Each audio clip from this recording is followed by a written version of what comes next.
அண்ணா சமுதாய வானொலி நேயர்களுக்கு வணக்கங்கள். சிறுகதையும் சிந்தனையும் என்ற தலைப்பில் உங்களை சந்திப்பது சொல்வேந்தன் என்கிற டி.எம். செல்வக்கனி என்பவன் ஆவேன். அன்பு நேயர்களே, சிறுகதைகள் மனிதனை பக்குவப்படுத்தக்கூடிய நல்ல கருத்துக்களை கொண்டவைகளாக இருக்கின்றன.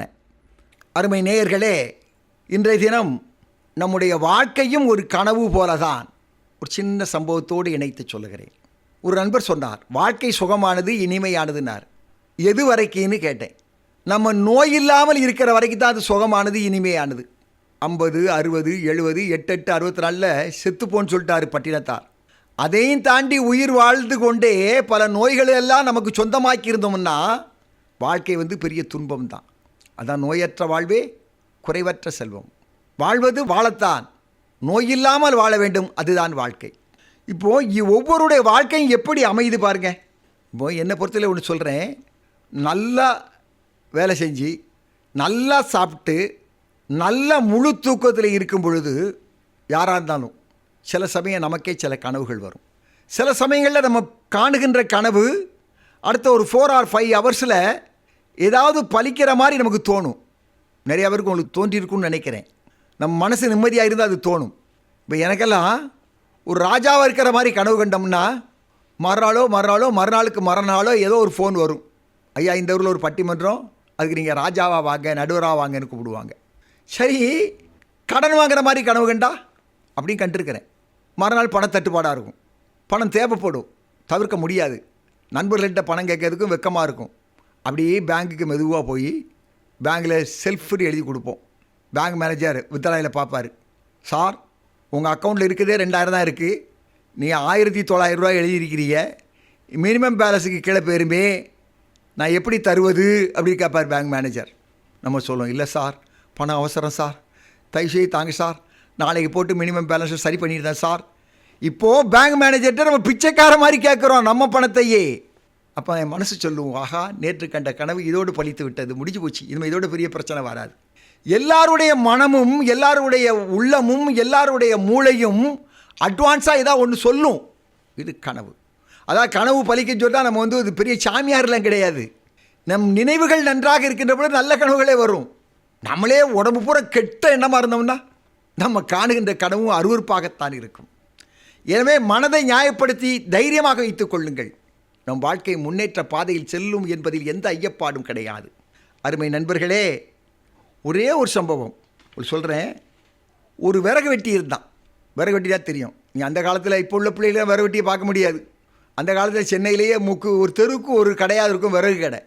அந்த விறகு கடையில் பெரிய பெரிய கட்டைகள் இருக்கும். பெரிய பெரிய கடப்பாறை, கோடாரி அதெல்லாம் வச்சு அந்த கட்டையை 2 பிளந்து 4 பிளந்து அதை காய போட்டு விறவாக விற்பாங்க. அதுதான் வீடுகள்லாம் சமையலுக்கு அந்த காலத்தில். அப்போ இந்த விறகு வெட்டி இருக்கான் பாருங்கள், கோடாரியை பிடிச்சி அவன் கையெல்லாம் அப்படி இரும்பு கை மாதிரி இருக்கும், பெரிய பலசாலியாக இருப்பான். அப்போது அவன் ஒரு நாள் கனவு காண்றான். நல்ல கனவு, ராஜா மாதிரி, அவன் மனைவி பக்கத்தில் ராணி மாதிரி, அவன் பிள்ளைகள்லாம் அப்படி இளவரசர்கள் மாதிரி அப்படியே கனவு காண்றான். கனவு கண்டுட்டு இருக்கும்பொழுதே ராத்திரி போல் ஏதோ சத்தம் கேட்குற அவன் பொண்டாட்டி அவனை தட்டி எழுப்பிடுச்சு.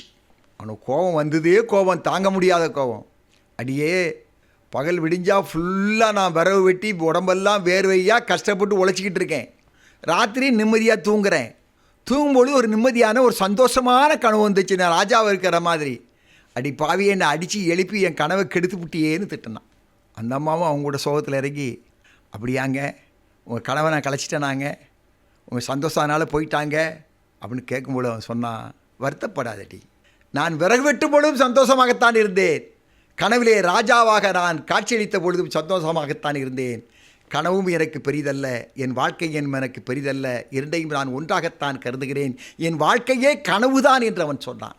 அடுத்த இன்னொரு சம்பவம் என்னென்னா, விவசாயி. நீங்கள் விவசாயின்னா சாதாரணமாக நினைக்காதீங்க. உலகத்தில் என்னை பொறுத்தவரை அவன் பெரிய அறிவாளி, பெரிய ஞானி, பெரிய அறிஞனும் கூட அவன் தான். எந்த பயிரை எந்த நேரத்தில் விதைக்கணும், எந்த பயிருக்கு எப்போ களை எடுக்கணும், எந்த பயிருக்கு என்ன உரம் போட்டால் நல்லா இருக்கும், எந்த பயிர் சாப்பாட்டு ருசி தரும், எந்த பயிரில் பூச்சி விழும், அதான் சொன்னான். விவசாயி இந்த நாட்டினுடைய முதுகெலும்பு, உயர்ந்தவன் தான். அந்த விவசாயி ஒரு கனவு காண்றான். அதுவும் பெரிய கனவு. அவனுக்கு 8 பிள்ளைகள் இருக்கிற மாதிரி கனவு காண்கிறான். 8 பிள்ளைகள் இருக்கிற மாதிரி பெரிய கனவு காண்றான். ஆனால் அவனுக்கு ஒரிஜினாலிட்டியே அவனுக்கு வந்து ஒரே ஒரு குழந்தை தான் இருக்குது. அந்த ஒரு குழந்தையும் சுகமில்லாமல் இருந்தது. ஒரு நாள் அவன் வயலில் வேலை செய்ய போயிருக்கிறான். அவன் ஊருக்காரன் ஒருத்தன் வந்து அவன்கிட்ட வயலில் வந்து சொல்கிறான், எப்பா சுகமில்லாமல் இருந்த அவன் குழந்தை இறந்து போச்சுப்பாங்கிறான். விவசாயி அப்படியே தான் வீட்டுக்கு திரும்பி வர்றான். தன் குழந்தை செய்ய வேண்டிய எல்லா கடமைகளையும் செய்து முடிக்கிறான். ஏதோ அவனுடைய சோகம் அவன் முகத்தில் தெரிந்ததை ஒழிய அவன் அளவில்லை. இப்படி பல நாள் போயிடுச்சு. போன பிறகு ஒரு ஆள் அவன் மனைவி அவனை கூப்பிட்டு கேட்குறான், ஏங்க ஒன்றுக்கு ஒன்று ஒரே ஒரு குழந்தைய வச்சுருந்தோம், அதுவும் நோய்வாய்ப்பட்டு இறந்துட்டு, நீங்கள் விவசாயத்தை ஆர்வமாக செஞ்சிட்ருக்கிறீங்க, ஊர் மக்களுக்கெல்லாம் நல்லது செய்கிறீங்க, அறிவுரையெல்லாம் சொல்கிறீங்க, இந்த ஊர் மக்கள் எல்லாமே உங்களை லைக் பண்ணுறாங்க, ஆனால் நம்ம குழந்தைக்காக நீங்கள் ஒரு நாள் கூட அழுது நான் பார்க்கலையே அப்படிங்கிறான். அப்போ அவன் சொன்னான், நேற்றைய தினம் இரவு நான் படுக்கின்ற பொழுது ஒரு கனவு கண்டேன். அதில் எனக்கு 8 குழந்தைகள் இருப்பது போல கனவு கண்டேன். நான் விடிந்ததும் முழித்தேன். என் கனவு காணாமல் போய்விட்டது. நான் இப்பொழுது கனவில் கண்ட 8 குழந்தையை காணவில்லை என்று அளவா, அல்லது நிஜத்தில் எனக்கு பிறந்த ஒரு குழந்தைக்காக அளவா என்று கேட்பான். அறிவாளியான ஒரு விவசாயி இப்படி ஒரு கேள்வியை மனைவியிடம் கேட்பான். எனவே ஆட்டி படைப்பவனெல்லாம் அவன் என்ன சொல்லுகிறானோ, என்ன செய்கிறானோ, என்ன நினைக்கிறானோ அதுதான் நம் வாழ்க்கையில் நடக்கும். அழுதாலும் புரண்டாலும் வேறு எதுவும் நடக்கப் போவதில்லை. அவனே நமக்கு வழிகாட்டி என்று நாம் நினைத்துவிட்டால் துன்பம் நீங்கும் என்று தன் மனைவிக்கு ஒரு பெரிய அறிவுரையை சொல்லுவான்.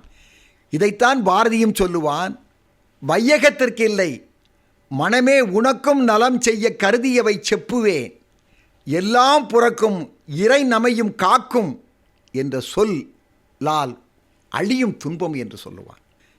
இறைவனை நாம் சரணாகதி அடைந்து விட்டால் அனைத்து துன்பமும் நம்மை விட்டு நீங்கும் என்பது பாரதியினுடைய கொள்கை.